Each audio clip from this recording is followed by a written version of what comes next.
साथ मैं राजीव शर्मा लेकर हाजिर हूं आंकड़े हमारे फैसला आपका। 2008 मुंबई आतंकी हमलों के दोषी और भारत के दुश्मन नंबर 1 तहव्वुर राणा को देर रात अमेरिका से भारत लाया जा सकता है। जानकारी के मुताबिक एनआईए और रॉ की एक ज्वाइंट टीम तहव्वुर को लेकर स्पेशल फ्लाइट में रवाना भी हो चुकी है। आपको बता दें कि तहव्वुर राणा के प्रत्यर्पण पर रोक लगाने की याचिका अमेरिकी सुप्रीम कोर्ट ने सोमवार को खारिज कर दी थी। तहव्वुर ने भारत आने से बचने के लिए याचिका दायर की थी। उसने अपनी याचिका में खुद को पार्किंसन बीमारी से पीड़ित बताते हुए कहा कि अगर भारत डिपोर्ट किया गया तो उसे प्रताड़ित किया जा सकता है। राणा को अमेरिका में लश्कर तैयबा का समर्थन करने के लिए दोषी ठहराया गया था। अब तक वो लॉस एंजल्स के एक डिटेंशन सेंटर में बंद था। 2008 को मुंबई में लश्कर तैयबा के 10 आतंकवादियों ने हमले किए। इन हमलों में 175 लोग मारे गए, जिनमें 9 हमलावर भी शामिल थे। 300 से अधिक लोग इसमें घायल हुए। अब तहव्वुर राणा को भारत लाया जा रहा है। क्या ये मोदी सरकार की बड़ी जीत है?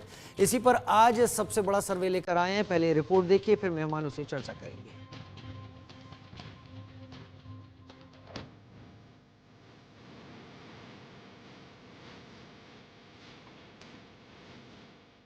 मोदी सरकार की बहुत बड़ी कूटनीतिक कामयाबी।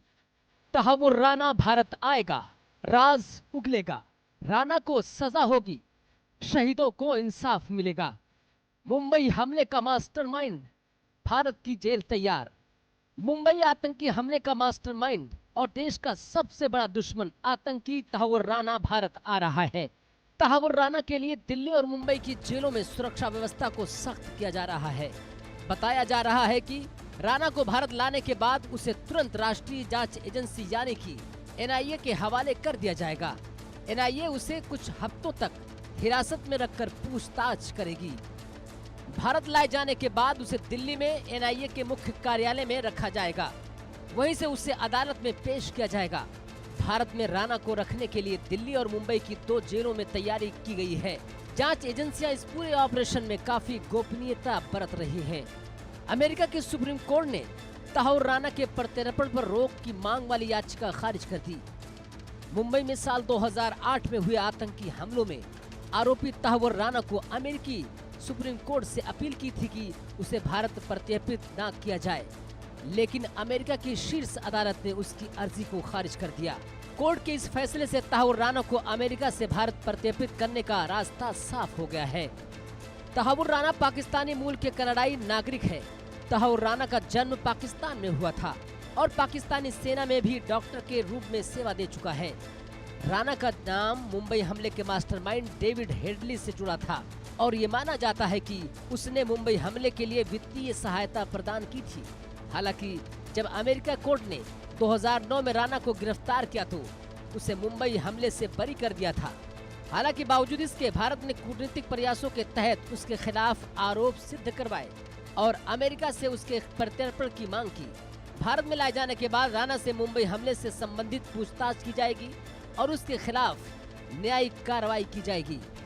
ट्रंप प्रशासन ने तहव्वुर राणा के प्रत्यर्पण को मंजूरी दी थी। इसके बाद वो अदालत के जरिए अपने प्रत्यर्पण को रोकने की कोशिश में लगा रहा। 26 नवंबर 2008 को मुंबई में आतंकी हमला हुआ था। इस हमले में 166 लोग मारे गए थे। सुरक्षा बलों ने 4 दिन बाद आतंकी अजमल कसाब को जिंदा पकड़ने में सफलता हासिल की थी। इस हमले के सिलसिले में राणा को भारत लाया जा रहा है।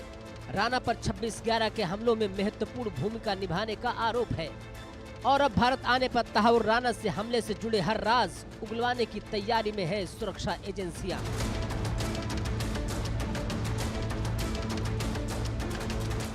Bureau report, India news.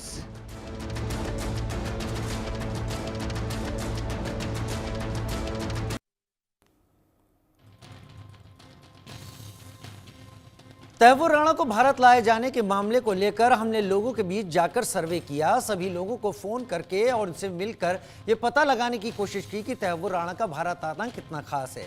पहला सवाल हमने लोगों से पूछा, 26/11 के गुनहगार तहव्वुर राणा को भारत लाया जा रहा है, आप क्या सोचते हैं? 74% लोगों ने कहा कि फांसी दे दी जाए, 22% लोगों ने कहा कि उम्र कैद की सजा हो और 4% ने इस पर कोई जवाब ही नहीं दिया। दूसरा सवाल, तहव्वुर राणा को भारत लाना मोदी सरकार की या भारत सरकार की बड़ी जीत है? 89% 89% का कहना है हाँ ये जीत है। 11% का कहना है कि ऐसा नहीं है और कोई भी ऐसा नहीं था जिसने कहा कि हम कुछ भी नहीं कह सकते। तो दो सवाल एक ही है यहाँ पर है, भारत सरकार की बड़ी जीत सभी मान रहे हैं और दूसरा उसे फांसी दी जाए ऐसी भी बात लोग कह रहे हैं। दो खास मेहमान हमारे साथ इस वक्त जुड़ गए हैं। धनराज वंजारी पूर्व एसीपी मुंबई पुलिस मेरे साथ जुड़ गए हैं। जमीत अल देथो वरिष्ठ पत्रकार सीनियर जर्नलिस्ट मेरे साथ पाकिस्तान से भी जुड़ गए हैं, क्योंकि पाकिस्तान का भी कनेक्शन मुंबई हमलों में सामने आया था अजमल कसाब के फॉर्म में। और जहां तक बात है तहव्वुर राणा की, तो वो भी पाकिस्तानी है और अब कनाडाई नागरिक हो चुका है, कनाडाई सिटीजन हो चुका है, लेकिन अमेरिका में उसे पकड़ा गया। पहले धनराज वंजारी, आपका मैं रुख यहां जानना चाहूंगा। यह हमला उसी मुंबई में हुआ जिस मुंबई में आप रहने वाले थे, जिस मुंबई के आप रहने वाले हैं। बड़ा उस वक्त दहशत थी, बहुत अफरा तफरी थी, लेकिन धीरे धीरे जब चीजें आगे बढ़ती चली गई और उस बीच में एफबीआई भी अपनी जांच करती रही, इन्वेस्टिगेशन करती रही, तब एक दिन शिकागो एयरपोर्ट पर डेनमार्क जाने वाली फ्लाइट से पहले ही दो लोग पकड़े गए। उन दोनों के नाम थे डेविड कोलमैन हेडली और तहव्वुर राणा। और यहां से खुला वो खेल जिसमें मुंबई हमले के भी सिरे निकलते चले गए। कितना खास है तहव्वुर राणा का भारत आना, धनराज?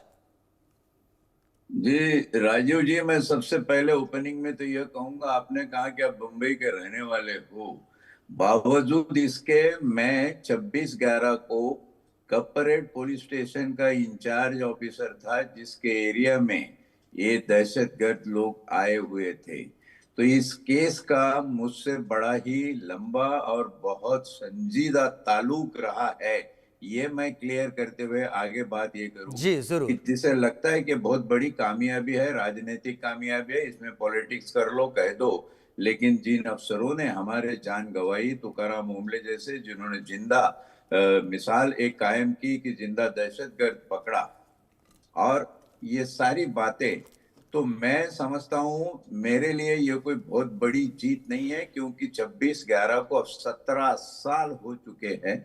उसके बावजूद अगर एक प्रत्यार्पित आरोपी तुमको मिलता है तो इतने खुश होने की जरूरत नहीं है, लेकिन फिर भी इसमें तहकीकात और एनआईए के तहत बहुत अच्छा एक मसला सामने निकल कर आ सकता है इन्वेस्टिगेशन में, क्योंकि तहव्वुर राणा और डेविड हेडली इन्होंने बंबई में बम ब्लास्ट करने से पहले, बंबई में 26/11 का हमला करने से पहले एक रेकी की हुई थी। उस रेकी में इनके सारे ट्रैवलिंग पॉइंट्स, इनकी सारी टिकटों का इंतजाम, इन्होंने बिजनेस क्लास में ट्रैवल किया हुआ है। ये किन किन लोगों से मिले हुए हैं, उसमें कौन सरकारी अफसर थे, कौन बड़े अफसर थे, कौन इंडस्ट्रियलिस्ट थे, कौन बिजनेसमैन थे, क्या क्या उस वक्त हुआ, इसमें तहकीकात अगर पूरी तरह से हो सके और वो सच्चा बता दे या बताने की पोजीशन में हो, तो मैं समझता हूं ये सबसे बड़ी कामयाबी मानी जाएगी। लास्ट एक बात कह के मैं रुकता हूं कि ये प्रत्यार्पण को हमको 17 साल क्यों लगे, और इतना लेट होने के बाद अगर ये कामयाबी कहलाती है, तो हम इसमें एक इंटरनेशनल पॉलिटिक्स को भी नजरअंदाज नहीं कर सकते। उसकी वजह यह है कि डेविड राणा का जो बेसिक कनेक्शन है वो रहा है पाकिस्तान से, क्योंकि पाकिस्तान बॉर्न है, वहां से रहा है। इसकी ट्रेनिंग कहाँ हुई, इसका बाद में इसको कैसे हायर किया गया, and what was his intention to make this kind of attack. It was a kind of a war, एक युद्ध थी राजू जी, एक प्रकार की वॉर थी इन्होंने छिड़ी हुई। उसमें इसका रोल होने की वजह क्या थी और इसका पर्टिकुलर मोटिव उसके अंदर क्या था, इसके ऊपर अगर लाइट आ सके तो मैं समझता हूँ जनता को भी, भारत के लोगों को भी पता चलेगा कि किस प्रकार का इंटरनेशनल पॉलिटिक्स इसमें नहीं, हुआ। तहव्वुर राणा को ट्रेनिंग कहां से मिली इस बारे में कोई शक नहीं बनता, क्योंकि मेडिकल डिग्री हासिल करने के बाद वो पाकिस्तानी आर्मी की मेडिकल कोर में शामिल हो गए थे। तहव्वुर राणा शामिल हो गया था और बिल्कुल। आर्मी में कोई अगर रहे, वो डॉक्टर हो या ना हो, कुछ भी हो, उसको प्रॉपर ट्रेनिंग वो चीजें दी जाती हैं। लेकिन कनाडा में जाने के बाद उसने क्या किया, किस तरह से वो लश्कर के टच में आया, बताया तो ये भी जाता है कि उससे कहीं ज्यादा लश्कर के टच में डेविड कोलमैन हेडली था। यही सवाल हाफिज सईद तक की हमको ले जाता है। खैर जमीत अल देथो के पास में जाऊंगा। मेरे साथ सीनियर जर्नलिस्ट हैं, पाकिस्तान के हैं, उनका भी अपना इस पर से होगा, वो भी इसके ऊपर बहुत कुछ सोच रहे होंगे क्योंकि ये चीजें हो रही हैं। जमीत अल देथो, किसी भी एक्स्ट्राडिशन के लिए ये हाथों पर उंगलियों पर कोई जादूगरी नहीं है। उस कंट्री के लॉ के हिसाब से साबित करना पड़ता है कि जिसका एक्स्ट्रेडिशन किया जा रहा है वो जायज़ है, वो चीज़ें हैं, तो उतना वक्त लगा वहाँ पर। लेकिन मुंबई अटैक्स को लेकर तहव्वुर राणा का अब भारत की ज़मीन पर आना जो तय ही है, ये इस इन्वेस्टिगेशन को और कितना आगे ले जाएगा और कितने लूप होल्स निकलेंगे, किस तरीके से आप देखते हैं जमीत भाई? देखिए, इस तरह के जो मुल्ज़मान हैं उनके हवाले से ये कहा जाता है कि ये क्योंकि मास्टरमाइंड होते हैं, उसके साथ साथ बहुत सारे कनेक्शन होते हैं, उनका इसमें पता लगता है। बहुत सारी ऐसी होती हैं जो कि गलतफहमियां होती हैं, बहुत सारी ऐसी होती हैं जो कि हकायक आपके सामने नहीं होते। लेकिन इससे पहले मैं आपको ये भी बता दूं कि जब बम्बई हमले हुए थे तब मैं पाकिस्तान में एक टीवी चैनल है इंडस न्यूज, उसका डायरेक्टर न्यूज था। तो मैंने उस वक्त इसको बड़ा क्लोजली कवर किया था। इंडिया में मेरे काफी सारे दोस्त थे आपकी तरह, जिनसे मैं गाहे बगाहे इस सारी मामले पे वो लेता रहा था। उस पूरे वाक़े को मैंने पूरा लाइव कवर किया था पाकिस्तान में बैठ के, लेकिन इंडिया से। तो इस सारे वाक़े के दो पहलू थे। एक तो पहलू ये था कि एक ऐसा खौफनाक हमला हुआ था जिसके नतीजे में बहुत ही अफसोस के साथ सैकड़ों लोग शहीद कर दिए गए थे। दूसरा ये वो हमला था जिस हमले के नतीजे में इंडिया और पाकिस्तान के दरमियान जो बातचीत थी, जो मामलात थे, उसमें बहुत ज़्यादा नुकसान हुआ था। बड़े टाइम के लिए हम एक दूसरे से दूर हो गए थे। अब देखिए, इसमें दो चीजें साथ साथ चलती हैं। एक चीज ये चलती है कि इसमें कौन से ऐसे लोग हैं जो ये चाहते हैं कि हिंदुस्तान और पाकिस्तान के दरमियान जंग जारी रहे। दूसरा ये भी देखना होगा कि क्या ये वो लोग हैं जिनका ताल्लुक पाकिस्तान से है या इंडिया से है, या फिर वो लोग हैं जो इंडिया और पाकिस्तान दोनों से दूर है, लेकिन वो दोनों के अंदर अपने मफादात को सेव करने के लिए इस सारी जंग को आगे लेके चलना चाहते हैं। तो मेरा ख्याल है कि 17 साल बाद तहव्वुर राणा का आना या फिर उसको फांसी दे देना इतना बड़ा मसला नहीं होगा। लेकिन भारत की कामयाबी में भी उसको उस वक्त मानूंगा जब इसके पीछे जो छुपे राज हैं, वो राज जो अभी हमें पता है और वो राज जो कि अभी हमें नहीं पता, तो वो राज जो अभी हमें नहीं पता वो सामने आ जाए, या फिर वो राज जो हम जिसको लेके चल रहे हैं मुमकिन है उसमें बहुत सारी गलतफहमियां हैं। मुझे याद है कि उस जमाने में जब ये वाकया हुआ था तो उसके बाद पाकिस्तान का एक टीवी चैनल है जियो न्यूज, उसने यहाँ पे जो उनकी रिहाइश थी, खास तौर पे अजमल कसाब की, वो कहाँ रहता था, कैसे मूव किया उसने, कैसे ट्रेवल की। उसके बाद फिर पाकिस्तान के वजीर दाखिला थे रहमान मलिक, अल्लाह उनको जन्नत नसीब करे, अब दुनिया से रुखसत हो गए। तो उन्होंने उस पर काफी सारी चीजें की थी, बल्कि मैं समझता हूँ कि उन्होंने भारत की काफी सारी मदद भी की थी उस टाइम पे, क्योंकि उस वक्त पाकिस्तान में पीपुल्स पार्टी की गवर्नमेंट थी और पाकिस्तान में पीपुल्स पार्टी की एक गवर्नमेंट के बारे में ये कहा जाता है को खास तौर पे जो मजहबी इंतहा पसंदी के हवाले से सोच रखने वाले लोग हैं उनसे काफी दूर है। और यहाँ पर मजहबी इंतहा पसंदी के जो लोग हैं वो पाकिस्तान पीपुल्स पार्टी को पसंद नहीं करते। तो उस वक्त बड़े ऐसे अहम वाक़यात हुए थे, बड़े ऐसे अहम इंकशाफात हुए थे जिसके हवाले से मैं समझता हूँ कि अब भी उसके ऊपर से पर्दे। जमीर भाई, वो बात आप सही कह रहे हैं, आप एकदम सही कह रहे हैं कि कई सिलसिले, कई चीजें निकलनी हैं। अगर कुछ इस तरह की चीजें होती हैं तो ऐसा नहीं है कि दूसरे का दामन दागदार है, कहीं बहुत हम में भी गलतियां रही होंगी जो इस तरीके का अटैक ये लोग करने में कामयाब रहे। लेकिन ये सारा केस तहव्वुर राणा के ऊपर, जिसमें वो मुंबई और डेनमार्क में भी ब्लास्ट की तैयारी के मामले में यूएस में वो दोषी पाया गया, उसको गिल्टी पाया गया और उसको 14 साल की सजा हुई, तो वहां के भी डॉक्यूमेंट कहते हैं कि कहां कहां तहव्वुर राणा और डेविड कोलमैन हेडली किस किस से मिले रहे। शायद इसी में हाफिज सईद का नाम यूएस की फाइल्स में भी आ गया था और उसी के बाद कई चीजें हैं। हाफिज सईद बहुत आराम से पाकिस्तान में है, कहां है, कई बार दिखता है, कई बार नहीं दिखता, वो अलग चीजें हैं। लेकिन आप जिन बातों के बारे में इशारा कर रहे हैं वो यूएस की उन फाइल्स के साथ यहां इन्वेस्टिगेशन से पता चलेंगी। और मुझे बहुत ठीक लगता है कि जब अजमल कसाब को इतना वक्त दिया गया कि उसको लॉयर्स देकर बाकायदा एक एक पॉइंट पर बहस की गई, तो मुझे नहीं लगता कि तहव्वुर राणा को लेकर कोई इस तरीके का भारत रुख दिखाएगा जहां पर सीधे ही सजा देने वाली बात हो। वो भारत में शायद नहीं हो और किसी तरीके से दिखता भी नहीं। लेकिन हम दो और सवाल, क्योंकि लोगों से पूछ रहे हैं, ये एजेंसी से नहीं पूछ रहे हैं, लोगों से पूछ रहे हैं, तो लोग क्या कहते हैं जरा उस पर भी आते हैं।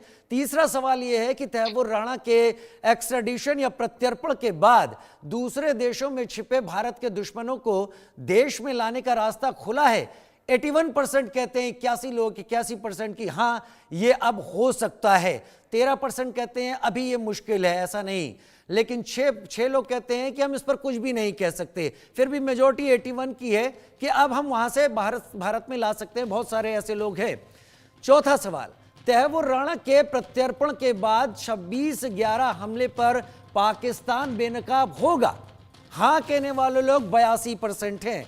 9% कह रहे हैं नहीं अभी भी ऐसा नहीं होगा, और 9% ही कहते हैं कि हम कुछ कह नहीं सकते। धनराज वंजारी मेरे साथ इस वक्त जुड़े हुए हैं। धनराज, इसके पीछे लश्कर का हाथ था। ये सारी कुछ चीजें अमेरिका में चले उस केस के दौरान एकदम डिटेल्ड सामने आई हैं कि लश्कर से कितना ज्यादा कनेक्शन था। अमेरिकी FBI के कुछ अफसर्स ने तो ये तक कोर्ट में बात कही कि हमें लगता है कि तहव्वुर राणा से कहीं ज्यादा नजदीकी तो डेविड कोलमैन हेडली ने की हुई थी लश्कर के साथ, और क्योंकि ये दोनों एक साथ थे तो ये दोनों उस प्लानिंग पर काम कर रहे थे जो लश्कर पाकिस्तान से इन चीजों को आगे बढ़ा रहा था। पाकिस्तान का रोल अगर तहव्वुर राणा से पूछताछ होती है, क्योंकि तहव्वुर राणा ने बड़ी कोशिशें की, हर तरह की पिटीशन लगा के, और सारी जब खारिज हुई है सुप्रीम कोर्ट से तब वो भारत आ रहा है। आपको लगता है बहुत कुछ चीजें निकलने वाली हैं और सामने जब आएंगी तो पता चलेगा कहां किस लेवल पर क्या क्या हुआ था, क्योंकि अजमल आमिर कसाब का तो कबूलनामा पहले से है ही। जब सारी गुत्थियां सुलझ जाएगी ना राजीव जी, इसमें अहम सवाल यह है कि पाकिस्तान का रोल क्या था। वो तो Indian agency, investigative agency establish कर चुकी है। ये पाकिस्तान सिटीजन था जो हमने उसको हैंग किया, कसाब को, ये भी प्रूव हो चुका है। तो पाकिस्तान का अरउल रहमान जो है उसका भी कनेक्शन है। लेकिन हम अगर इसको मास्टरमाइंड कह दे कि ये मास्टरमाइंड था, तो मास्टरमाइंड के तहत कई बातें इसमें उभर कर आती है। सवाल यहाँ से शुरू होता है। अभी मैं आपके चैनल के ऊपर देख रहा हूं कि लोगों का ये मानना है, लोगों का इस मानने में मैं ये दखलंदाजी करना चाहूंगा इस प्रकार के, इसमें जब तक के प्रत्यार्पण की जो करार विधि है, वो दो देशों के बीच जो एक निगोशिएशन होता है, इंटरनेशनल ट्रीटी होती है, उसके बावजूद दो देशों के बीच में अगर कोई ऐसा एग्रीमेंट होता है तो इस प्रत्यार्पण को शीघ्र रूप से अंजाम दिया जा सकता है। मैं तुम्हें एक मिसाल यहाँ पे दे दूं। अबू सालेम को जब पुर्तगाल से लाया था तब देश के उप पंतप्रधान लाल कृष्ण आडवाणी जी थे। उन्होंने एक करारनामा साइन किया था। वो करारनामा ये था कि हम इसको भारत की किसी भी कानून के तहत कोई जुर्म अगर साबित हो भी जाता है तो सजाए मौत नहीं दे सकते। मैं आता हूं आपके पास डिटेल के साथ, कुछ बड़ी खबर है वो आपके सामने रख देते हैं। जो जानकारी मिल रही है, तहव्वुर राणा को एक स्पेशल फ्लाइट से भारत लाने की जानकारी है। टर्मिनल 4 में लैंड कर सकता है तहव्वुर राणा, उसकी स्पेशल फ्लाइट। तहव्वुर राणा को लेकर एयरपोर्ट पर सिक्योरिटी के सख्त इंतजाम है, क्योंकि एक बड़े मामले से जुड़ा हुआ है, बड़ी कोशिशों के बाद आ रहा है। तो T4 पर इसे लेकर लैंड करने की पूरी तैयारी है। दिल्ली T4, तहव्वुर राणा को दिल्ली मुंबई लाने की बात जो है, ये अभी इस बारे में एकदम चीजों को घुमाया फिराया जा रहा है। हालांकि T4 दोनों जगह कहीं पर भी T4 पर लैंड कराया जा सकता है, जो जानकारी मिल पा रही है। और अभी लैंडिंग लोकेशन की बात सामने नहीं है। तिहाड़ में भी तैयारी है और मुंबई के पास जो जेल है वहां भी तैयारी है। वंजारी साहब अपनी बात पूरी करें। हाँ, मैं आगे ये कहना चाहता था कि जैसे पुर्तगाल में ये हुआ अबू सालेम का, उस वक्त जो ट्रीटी साइन हुई थी, जो करारनामा साइन हुआ था, तहव्वुर राणा के प्रत्यार्पण में ये किस प्रकार का करारनामा साइन हुआ है उसके कई डिटेल्स अब अभी तक जनता में आने बाकी है, पब्लिक होने बाकी है। हो सकता है for the level of secrecy दोनों कंट्री में वो रखा जाएगा, उसमें कोई ये नहीं है। लेकिन अहम सवाल जो मेरा है, जब ये गुत्थी सुलझेगी तो हमारे सारे प्रश्नों के जवाब आप सामने आ जाएंगे। सवाल नंबर ये कि 17 साल इसको अमेरिकन सरकार इतनी भारत की दोस्त कहलाने वाली, गले मिलने वाली क्यों रोक के रखी है, जबकि उनको पता है कि 3-4 साल के अंदर भारत ने इसको कसाब को फांसी दे दी, इसकी पूरे एक आध पूरी कोर्ट की ट्रायल हो गई। और कई बार अभी उज्जवल निकम जैसे एडवोकेट थे, कई बार उन्होंने हमारी फॉरेन मिनिस्ट्री से गुहार लगाई है कि आप इसे दे दीजिए। तो क्या उसको वहां की ट्रायल खत्म करके शीघ्रता से प्रत्यार्पित नहीं किया जा सकता था भारत को? तो किया जा सकता था।